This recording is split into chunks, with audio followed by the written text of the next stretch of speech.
Hi everybody. Thanks for rejoining me for another film you should be watching. I would like to start out, however, by discussing a novelist, briefly. I would like to talk to you about Tom Robbins. Tom Robbins. I will connect this to movies in a moment, I assure you. Now this is Tom Robbins, the novelist, not Tim Robbins, the actor, although I am quite fond of him as well. Tom Robbins has a literally unique style to his writing.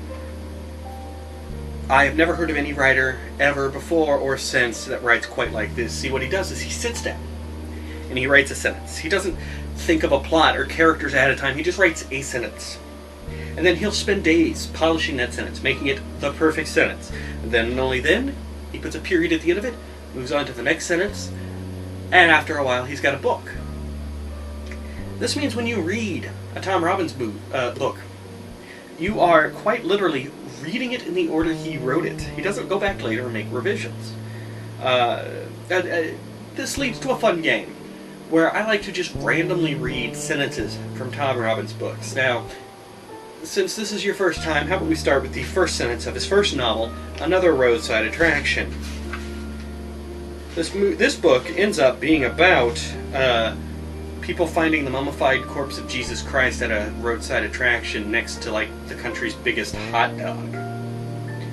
But the first sentence of his first book is, "The magician's underwear had just been found in a cardboard suitcase floating in a stagnant pond on the outskirts of Miami." Good times. I'll do one more. This is Fierce Invalids, Home from Hot Climates.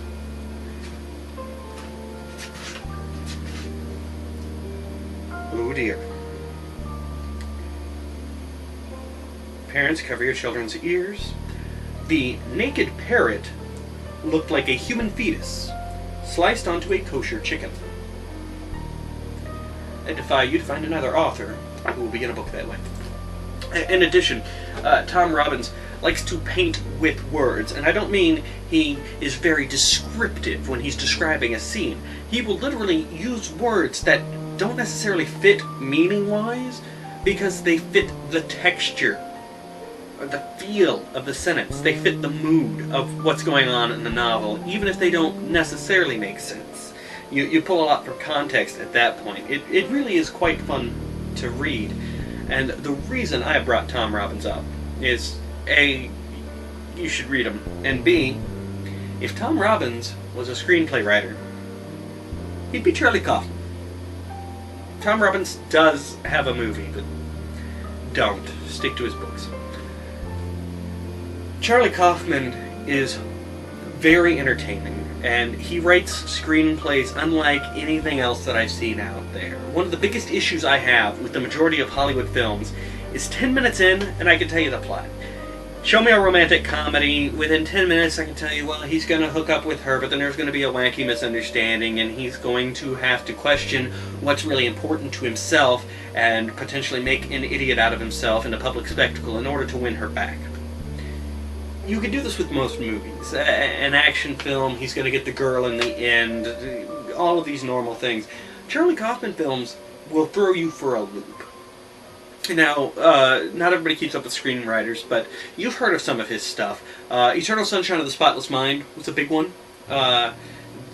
Featured people being able to erase their own memories, and then we see that they kind of tend to make the same mistakes anyway. That was interesting. Confessions of a Dangerous Mind is probably his most approachable. It's the least bizarre of them. It's about a game show host who secretly works for the CIA, and it's potentially based off a true story, maybe, according to the game show host. And then Being John Malkovich, which a lot of people have heard of, and that's the one where a guy finds a little passageway that if you crawl through it, you end up in the mind of John Malkovich for about 5 minutes, and then you're kicked out and land on the side of the Jersey Turnpike.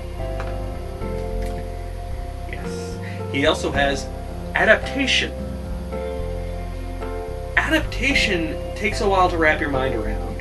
It is literally a movie about Charlie Kaufman writing the movie adaptation.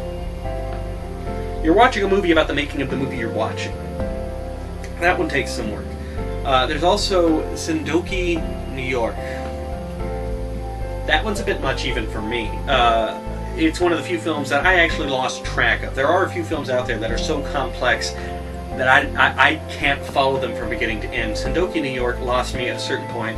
The main character is a playwright, and he wants to create the world's biggest play. So what he actually does is create a slightly smaller version of New York City inside this humongous warehouse, right? And then that city is populated with actors who go about their lives as scripted by him. And in that city is a version of the playwright who's making a play based on a scale model of New York City. And around the time that that version of him starts talking about making a play based inside New York City, I started not being able to keep track of who was doing what. Meanwhile, his girlfriend actually becomes a famous artist for making smaller and smaller art. I mean, you start having to use binoculars or magnifying glasses to see the art. And then it's on like grains of rice. And then there's a girl who buys a house that is always on fire. The fire never goes out.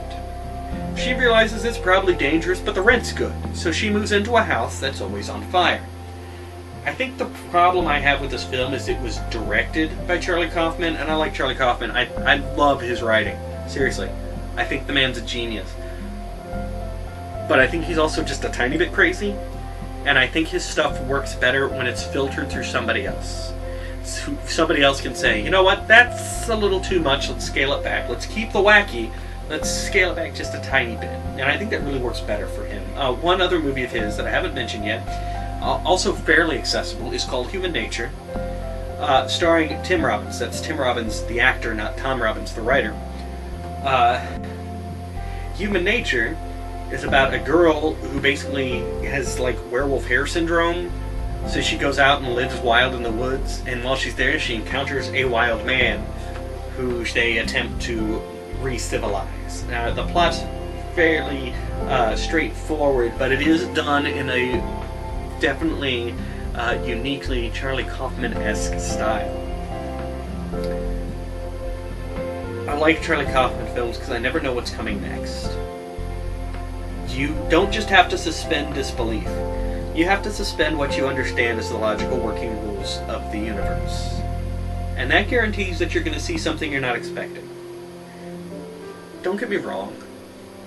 I can enjoy a Hollywood film. I can enjoy Iron Man or Pirates of the Caribbean. I can. And by the way, the mockery I received at film school for saying that sentence. But I can understand the appeal. Sometimes you just want to go to a movie to munch on some popcorn and be entertained for a little while. And there is nothing wrong with that at all. But sometimes I like to be challenged by my movies. Sometimes I like my movies to surprise me and make me think.